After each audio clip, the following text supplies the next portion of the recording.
ಕೆಲವೊಮ್ಮೆ ನಂಬಲಾಗದಂತಹ ಪವಾಡಗಳು ಒಬ್ಬೊಬ್ಬರ ಜೀವನದಲ್ಲಿ ನಡೆದು ಹೋಗುತ್ತವೆ. ತಮ್ಮ ಕನಸುಗಳು ನನಸಾಗಲಿಲ್ಲ, ತಾವು ಅಂದುಕೊಂಡ ಕೆಲಸ ಆಗಲಿಲ್ಲ ಅಂದುಕೊಂಡು ಕೆಲವೊಬ್ಬರು ಕೆರೆಗೋ ಬಾವಿಗೋ ಹಳ್ಳಕ್ಕೋ ಹಾರಿ ಆತ್ಮಹತ್ಯೆಯನ್ನು ಮಾಡಿಕೊಳ್ಳುತ್ತಾರೆ. ಆದರೆ ಒಂದು ಕ್ಷಣ ಆ ಯೋಚನೆ ಬಿಟ್ಟು ದೇವಸ್ಥಾನಕ್ಕೆ ಹೋಗಿ ದೇವರ ಧ್ಯಾನ ಮಾಡಿದರೆ ಜೀವನಕ್ಕೆ ಒಂದು ಹೊಸ ತಿರುವು ಕೊಡುತ್ತದೆ ಅನ್ನುವುದಕ್ಕೆ ಈ ಒಂದು ಘಟನೆ ಹಾಗೂ ಈ ಒಂದು ದೇವಾಲಯವೇ ಸಾಕ್ಷಿಯಾಗಿದೆ. ರೂಪಾಲಿ ನಾಯಕ್ ಅನ್ನುವ 27 ವರ್ಷದ ಹುಡುಗಿ IAS ಅಧಿಕಾರಿ ಆಗಬೇಕೆಂದು ಬೆಂಗಳೂರಿನಲ್ಲಿ ವಿಜಯನಗರದಲ್ಲಿರುವ ಕೋಚಿಂಗ್ ಸೆಂಟರ್ನಲ್ಲಿ ಅಭ್ಯಾಸ ಮಾಡುತ್ತಿರುತ್ತಾಳೆ. ತಮ್ಮ ಮಗಳು ಒಬ್ಬ ಅಧಿಕಾರಿಯಾಗಬೇಕೆಂದು ರಾಯಚೂರಿನ ಒಂದು ಹಳ್ಳಿಯಲ್ಲಿ ವ್ಯವಸಾಯ ಮಾಡುತ್ತಿದ್ದ ರೂಪಾಲಿ ತಂದೆ ತಾಯಿಗಳು ಅವಳಿಗಾಗಿ ಕಷ್ಟಪಟ್ಟು ಹಣವನ್ನ ಕಳಿಸುತ್ತಿದ್ದರು. ಆದರೆ ರೂಪಾಲಿ ನಾಯಕ್ ಎಷ್ಟೇ ಓದಿದರೂ ಕಷ್ಟಪಟ್ಟರೂ 2 ಬಾರಿ ಆ ಪರೀಕ್ಷೆಯಲ್ಲಿ ಪಾಸ್ ಆಗಲು ಸಾಧ್ಯವಾಗುವುದಿಲ್ಲ. 3ನೇ ಬಾರಿ ಹೇಗಾದರೂ ಮಾಡಿ ಪರೀಕ್ಷೆ ಪಾಸ್ ಆಗಬೇಕೆಂದು ಕಷ್ಟಪಡುತ್ತಿದ್ದಳು. ಆದರೆ ಮಾರನೇ ದಿನ ಪರೀಕ್ಷೆ ಇದ್ದಾಗ ಇದ್ದಕ್ಕಿದ್ದ ಹಾಗೆ ಆಕೆಗೆ ವಿಪರೀತ ಜ್ವರ ಬಂದಿದೆ. ಇನ್ನೇನು ಅವಳಿಗೆ ಆ ಪರೀಕ್ಷೆ ಬರೆಯಲು ಸಾಧ್ಯವಿಲ್ಲ ಎಂದು ಅಂದುಕೊಂಡಿದ್ದಳು. ಮರುದಿನ ಗಂಗಂಡನ ಹಳ್ಳಿಯಲ್ಲಿ ತನ್ನ ರೂಮಿನಿಂದ 50 ಮೀಟರ್ ದೂರದಲ್ಲಿರುವ ರಾಘವೇಂದ್ರ ಸ್ವಾಮಿಯ ಮಠಕ್ಕೆ ಕಷ್ಟಪಟ್ಟು ಹೋಗಿ ಈ ಪರೀಕ್ಷೆಯನ್ನು ಬರೆಯುವ ಶಕ್ತಿ ಕೊಡು ಎಂದು ಬೇಡಿಕೊಂಡಿದ್ದಾಳೆ. ರಾಘವೇಂದ್ರ ಸ್ವಾಮಿಯ ದರ್ಶನ ಪಡೆದು ಹಾಗೂ ಅಲ್ಲಿ ನೀಡಿದ ಅಕ್ಷತೆಯನ್ನು ತನ್ನ ಬ್ಯಾಗಿನಲ್ಲಿ ಇಟ್ಟು ಬಸ್ ಅನ್ನು ಹಿಡಿದು ಮುಂದೆ ಹೋಗಿದ್ದಾಳೆ. ಆದ್ರೆ ವಿಚಿತ್ರ ನೋಡಿ, ಮಠದಲ್ಲಿ ಕೊಟ್ಟಂತಹ ಆ ಮಂತ್ರಾಕ್ಷತೆಯನ್ನು ಪಡೆದ ಕೂಡಲೇ ಅದೇನೋ ಪವಾಡ, ಅದೇನೋ ಚಮತ್ಕಾರವೋ ಗೊತ್ತಿಲ್ಲ, ಅವಳ ದೇಹದಲ್ಲಿ ದಿವ್ಯ ಶಕ್ತಿ ಸಂಚಲಿಸಿದೆ ಹಾಗೂ ಅವಳಿಗೆ ಇದ್ದಕ್ಕಿದ್ದ ಹಾಗೆ ಜ್ವರ ಕೂಡ ಮಾಯವಾಗಿದೆ.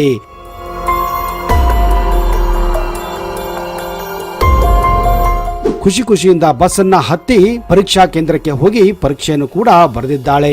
ಆ ಪರೀಕ್ಷೆ ಅವಳಿಗೆ ತುಂಬಾ ಒಳ್ಳೆಯದಾಗಿತ್ತು. ಮುಂದೆ ರೂಪಾಲಿ ಪರೀಕ್ಷೆಯನ್ನ ಮುಗಿಸಿ ರಾಯಚೂರಿಗೆ ತಂದೆ ತಾಯಿಗಳನ್ನ ಭೇಟಿ ಮಾಡಲು ಹೋಗಿದ್ದಾಳೆ. ಅದೇ ಊರಿನಲ್ಲಿ ಇದ್ದಾಗ ಪರೀಕ್ಷೆಯ ಪರಿಣಾಮ ಕೂಡ ಬಂದಿದೆ. ವಿಷಯ ಏನಪ್ಪಾ ಅಂದ್ರೆ Rupali Nayak Indian revenue service ನಲ್ಲಿ ನೇಮಕಗೊಂಡಿದ್ದಳು.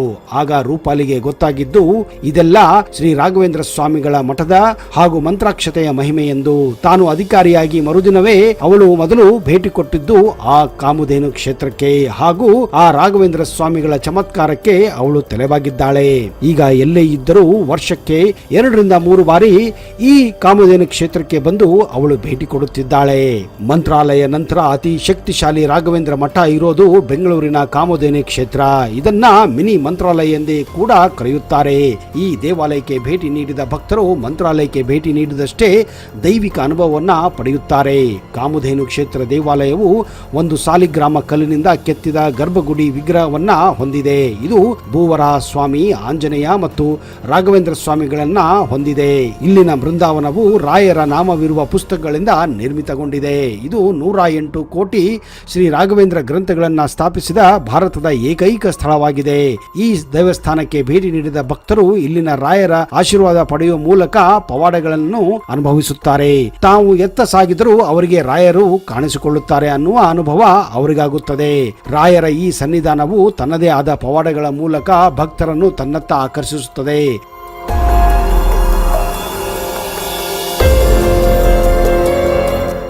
ಅಂತಹ ಪವಾಡಮಯ ರಾಘವೇಂದ್ರ ಸ್ವಾಮಿಯ ಸನ್ನಿಧಾನ ಇರುವುದು ಬೆಂಗಳೂರಿನ ಮಾಗಡಿ ರಸ್ತೆ ಕಡಬರಗೆ ಕ್ರಾಸ್ನಲ್ಲಿರುವ ಕಾಮಧೇನು ಕ್ಷೇತ್ರ. ಈ ಕ್ಷೇತ್ರವು ರಾಯರ ಅನುಗ್ರಹದಿಂದ ಸ್ಥಾಪಿಸಲ್ಪಟ್ಟ ಸನ್ನಿಧಾನವಾಗಿದೆ. ಶ್ರೀ ರಾಘವೇಂದ್ರ ಸ್ವಾಮಿಗಳನ್ನು ಕಲಿಯುಗದ ಕಲ್ಪತರು, ಕಾಮಧೇನು, ಕಲ್ಪವೃಕ್ಷ ಮತ್ತು ಜಗದ್ಗುರು ಎಂದು ಕರೆಯಲಾಗುತ್ತದೆ. ಇದೇ ಕಾರಣ ಈ ಸನ್ನಿಧಾನವನ್ನ ಕಾಮಧೇನು ಕ್ಷೇತ್ರವೆಂದೇ ಕರೆಯಲಾಗುತ್ತದೆ. ಇಲ್ಲಿ ಗೋವುಗಳನ್ನು ಅಂದರೆ ಕಾಮಧೇನುಗಳನ್ನು ಸಾಕುವುದರಿಂದ ಇದಕ್ಕೆ ಹೆಸರು ಬಂದಿದೆ ಎಂದು ಇಲ್ಲಿನ ಸ್ಥಳೀಯರು ಹೇಳುತ್ತಾರೆ. ಈ ದೇವಾಲಯವು ದೈವಿಕ ಶಕ್ತಿಯನ್ನು ಹೊಂದಿರುವ ಸನ್ನಿಧಾನವಾಗಿದ್ದು ಇಲ್ಲಿಗೆ ಬಂದ ಭಕ್ತರ ಎಲ್ಲ ಇಷ್ಟಾರ್ಥಗಳು ಈಡೇರುತ್ತವೆ ಅನ್ನುವ ನಂಬಿಕೆ ಇದೆ. ಕಾಮಧೇನು ಕ್ಷೇತ್ರವನ್ನು ಸುಮಾರು 20 ವರ್ಷಗಳ ಹಿಂದೆ ಶ್ರೀ ಧರ್ಮದರ್ಶಿ SN ಗುರುಶೇಷ ಅವರು ಪ್ರಾರಂಭಿಸಿದ್ದರು. ಇವರು ಹಿಂದೆ ಮಂತ್ರಾಲಯದಲ್ಲಿ ಯಾತ್ರಿಕರಿಗೆ ತೀರ್ಥವನ್ನು ನೀಡುವ ಕೆಲಸ ಮಾಡುತ್ತಿದ್ದರು. ರಾಘವೇಂದ್ರ ಸ್ವಾಮಿಗಳ ಪ್ರೇರಣೆ ಮೇರೆಗೆ ಅವರು ಮಂತ್ರಾಲಯಕ್ಕೆ ಆಗಮಿಸಿದ್ದರು. ಭಕ್ತರಿಂದ ರಾಘವೇಂದ್ರ ನಾಮವನ್ನ ಬರೆಸಿ ಲೇಖನ ಮಹಾಜ್ಞಾನವನ್ನ ಇವರು ಮಾಡಿಸುತ್ತಿದ್ದರು. ಇದರಿಂದ ಸಂಗ್ರಹವಾದ ಲಕ್ಷ ಪುಸ್ತಕಗಳನ್ನು ಮಾಗಡಿ ರಸ್ತೆಯ ಕಡಬಗೆರೆಯ ಹೊಲದಲ್ಲಿ ಕೆಂಪು ಬಟ್ಟೆಯನ್ನು ಹಾಸಿ ಅದರಲ್ಲಿ ರಾಯರ ನಾಮ ಬರೆದ ಎಲ್ಲಾ ಪುಸ್ತಕಗಳನ್ನಿಟ್ಟು ಆ ಗಂಟನ್ನು ರಾಯರ ರೂಪದಲ್ಲಿ ಪೂಜಿಸಲು ಪ್ರಾರಂಭಿಸಿದ್ದರು. ಮುಂದೆ ಈ ಪುಸ್ತಕಗಳಿರುವ ಸನ್ನಿಧಾನವೇ ಬೃಂದಾವನವಾಗಿದೆ. ಕಳೆದ ಕೆಲವು ವರ್ಷಗಳಲ್ಲಿ ಹೊಸ ದೇವಾಲಯವನ್ನ ಇಲ್ಲಿ ನಿರ್ಮಿಸಲಾಗಿದೆ. ಈ ದೇವಾಲಯಕ್ಕೆ ಭೇಟಿ ನೀಡಿದ ಭಕ್ತರು ಮಂತ್ರಾಲಯಕ್ಕೆ ಭೇಟಿ ನೀಡಿದಷ್ಟೇ ದೈವಿಕ ಅನುಭವವನ್ನ ಪಡೆದುಕೊಳ್ಳುತ್ತಾರೆ. ಈ ದೇವಾಲಯವು ಬೆಂಗಳೂರಿನ ಮೆಜೆಸ್ಟಿಕ್ನಿಂದ ಸುಮಾರು 20 ಕಿಲೋಮೀಟರ್ ದೂರದಲ್ಲಿದೆ.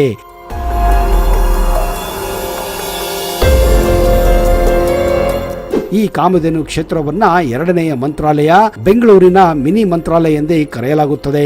ಕಾಮಧೇನು ಕ್ಷೇತ್ರ ದೇವಾಲಯವು ಒಂದೇ ಸಾಲಿಗ್ರಾಮದಲ್ಲಿ ಕೆತ್ತಿದಂತಹ ಗರ್ಭಗುಡಿಯ ವಿಗ್ರಹವನ್ನ ಹೊಂದಿದೆ. ಇಲ್ಲಿನ ಬೃಂದಾವನವು ರಾಯರ ನಾಮವಿರುವ ಪುಸ್ತಕಗಳಿಂದ ನಿರ್ಮಿತವಾಗಿದೆ.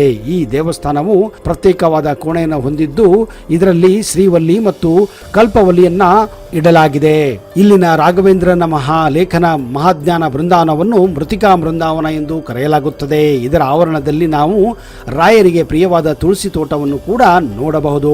ನಿಯಮಿತವಾಗಿ ವಾರಕ್ಕೊಮ್ಮೆ ಆದರೂ ದೇವಸ್ಥಾನಕ್ಕೆ ಭೇಟಿ ನೀಡುವ ಭಕ್ತರು ಇಲ್ಲಿ ರಾಯರ ಆಶೀರ್ವಾದ ಪಡೆಯುವ ಮೂಲಕ ಪವಾಡಗಳನ್ನು ಅನುಭವಿಸುತ್ತಿದ್ದಾರೆ. ಸಾಕಷ್ಟು ಭಕ್ತರು ಆರೋಗ್ಯ ಸಮಸ್ಯೆಗಳನ್ನು ನಿವಾರಿಸಿಕೊಳ್ಳುವುದರಿಂದ ಮದುವೆ ಸಮಸ್ಯೆಗಳನ್ನು ದೂರಾಗಿಸಿದ್ದಾರೆ, ಉದ್ಯೋಗಕ್ಕೆ ಸಂಬಂಧಿಸಿದ ಸಮಸ್ಯೆಗಳಿಂದ ಮುಕ್ತರಾಗಿದ್ದಾರೆ, ಸಂತಾನ ಸಮಸ್ಯೆಗಳಿಗೆ ಪರಿಹಾರವನ್ನ ಪಡೆದಿದ್ದಾರೆ. ಹೀಗೆ ಸಾಕಷ್ಟು ಸಮಸ್ಯೆಗಳನ್ನ ನಿವಾರಿಸಿಕೊಳ್ಳುವ ಮೂಲಕ ಪವಾಡಗಳನ್ನೇ ಅನುಭವಿಸಿದ್ದಾರೆ. ಇಲ್ಲಿಗೆ ಆಗಮಿಸುವ ಭಕ್ತರೇ ಈ ಸನ್ನಿಧಾನದ ಪವಾಡದ ಬಗ್ಗೆ ತಿಳಿಸಿದ್ದಾರೆ.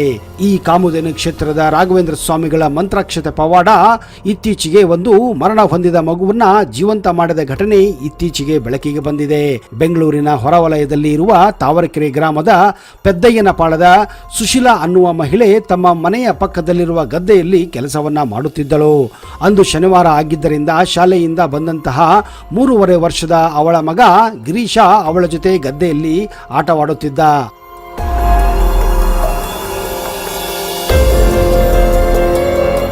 ಅದೇನೋ ಗೊತ್ತಿಲ್ಲ, ಹತ್ತಿರವೇ ಅಲ್ಲೊಂದು ಹುತ್ತ ಇತ್ತು.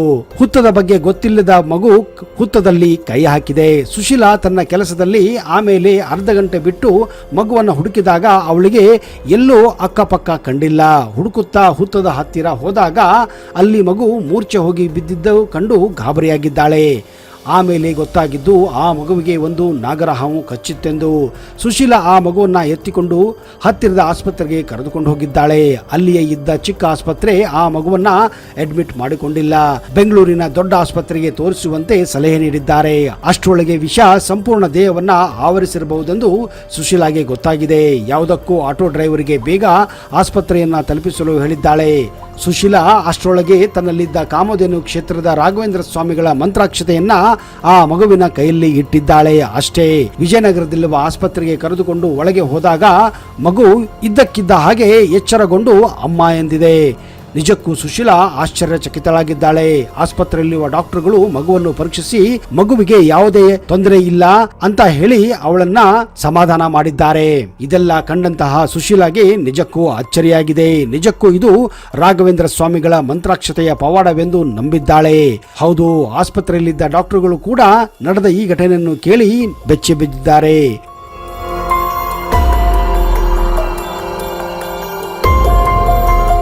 ಸ್ನೇಹಿತರೆ, ಈ ಕಾಮಧೇನು ಕ್ಷೇತ್ರದ ಪವಾಡಗಳು ಒಂದಲ್ಲ ಎರಡಲ್ಲ, ಈ ತರ 100 ಪವಾಡಗಳು ಇಲ್ಲಿ ನಡೆದಿದೆ ಅನ್ನುವುದಕ್ಕೆ ಈ ಕ್ಷೇತ್ರದ ಪ್ರಸಿದ್ಧಿಗೆ ಕಾರಣವಾಗಿದೆ.